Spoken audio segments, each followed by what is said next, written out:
Hello વિદ્યાર્થી મિત્રો, સ્વાગત છે તમારું એક બીજા નવા વિડીયોમાં. આ વિડીયોમાં આપણે સિમ્પલ ઇંગ્લિશમાં જે ઇડિયમ્સ યુઝ કરવામાં આવે છે તેના વિશે જાણીશું. તો ચાલો આપણે વિડીયો શરૂ કરીએ. જો તમને આ વિડીયો ગમે તો લાઈક, શેર અને કોમેન્ટ જરૂર કરજો. સૌથી પહેલાં આપણે જાણીશું ઇડિયમ્સ એટલે શું. તો ઇડિયમ્સ એ એવી કહેવતો છે જેમાં શબ્દોનો સીધો અર્થ ન કાઢવો જોઈએ, એટલે કે જે વર્ડ ટુ વર્ડ તેનું ટ્રાન્સલેશન કરવામાં આવતું નથી. તે શબ્દોનો એવો સમૂહ છે જેનો અર્થ જુદો થતો હોય છે.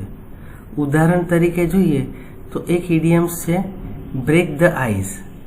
આપણે જો એનું ભાષાંતર કરીએ તો એનો મતલબ થશે બરફને તોડવો. પણ અહીં ઇડિયમ્સમાં શબ્દોનો સીધો અર્થ કાઢવામાં આવતો નથી, પણ અહીં બ્રેક ધ આઈસનો અર્થ એમ કાઢવામાં આવે છે કે કોઈ પણ વાતચીત શરૂ કરવી. આવી કેટલીક કહેવતો આ વિડીયોમાં આપણે જોઈશું.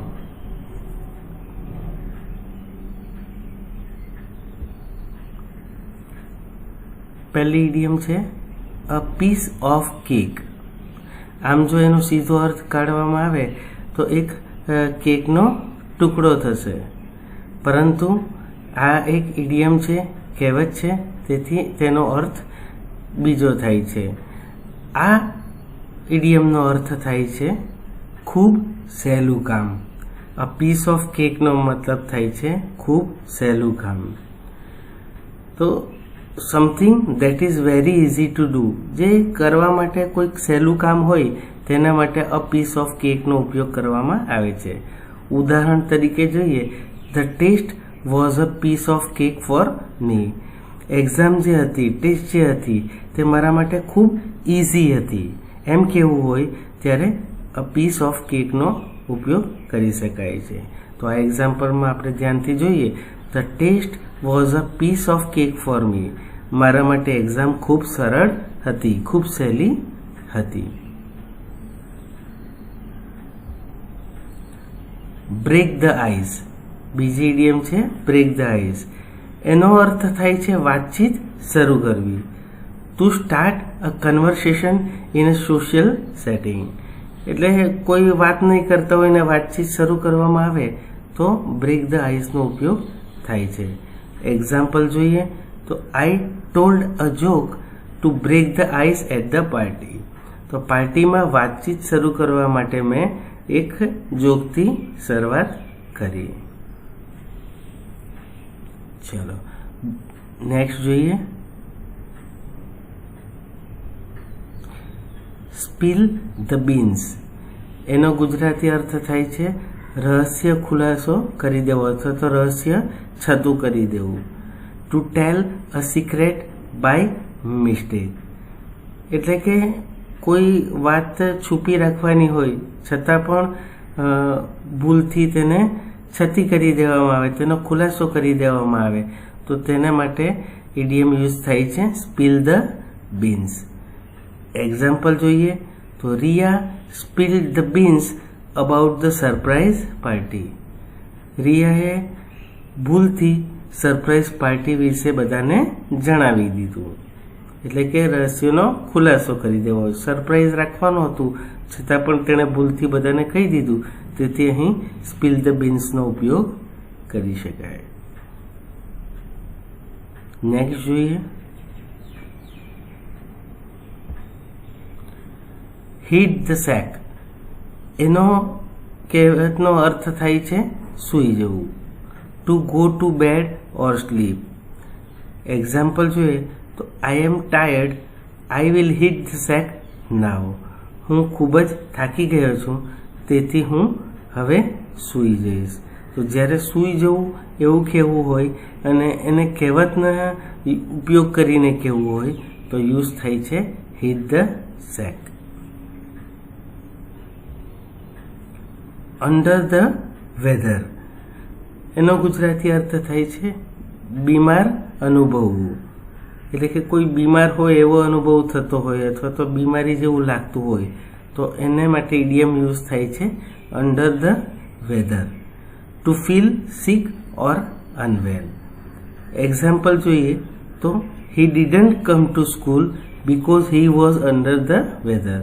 તે બીમાર લાગતો હતો તેથી તે સ્કૂલે આવ્યો ન હતો. અહીં બીમાર અનુભવો એના માટે ડાયરેક્ટ કોઈ શબ્દ યુઝ કરવાને બદલે સિક કે અનવેલ યુઝ કરવાને બદલે ઇડિયમનો યુઝ કરેલો છે અંડર ધ વેધર.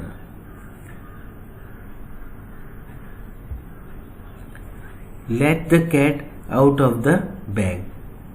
આ કહેવતનો અર્થ થાય છે રહસ્ય બહાર કાઢી દેવું. જેવી રીતે સ્પીલ ધ બીન્સ હતું તેવી રીતે આ કહેવતનો પણ ઉપયોગ કરી શકાય છે. ટુ રિવીલ અ સિક્રેટ એક્સિડન્ટલી. એક્ઝામ્પલ જોઈએ તો C late the cat out of the bag about hour plan. તેણીએ અમારો પ્લાન ભૂલથી બધાને જણાવી દીધો.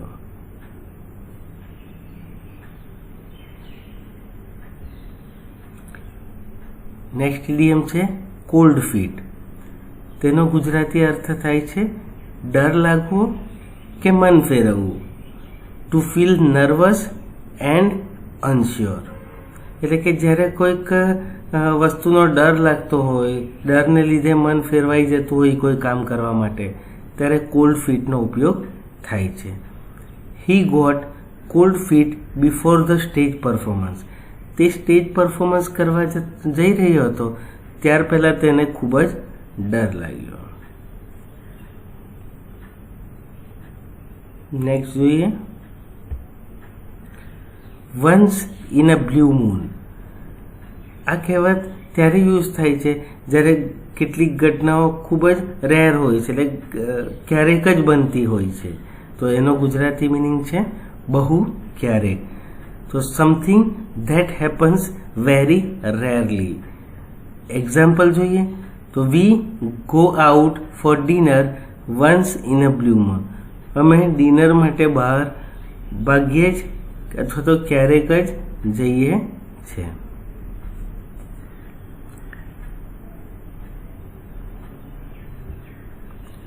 The ball is in your court.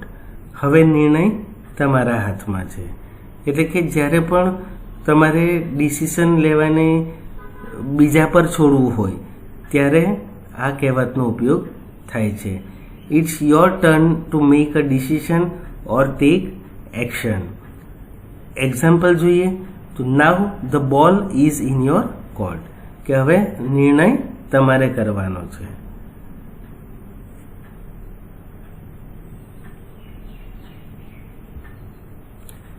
Hit the nail on the head. એટલે સાચી વાત કહી દેવી. આ કહેવતનો ઉપયોગ ક્યારે થાય છે? જ્યારે સાચી વાત કહી દેવી હોય. To say exactly the right thing. Example જોઈએ તો she hit the nail on the head with her answer. તેણે પોતાના જવાબથી બરાબર સાચી વાત કહી દીધી.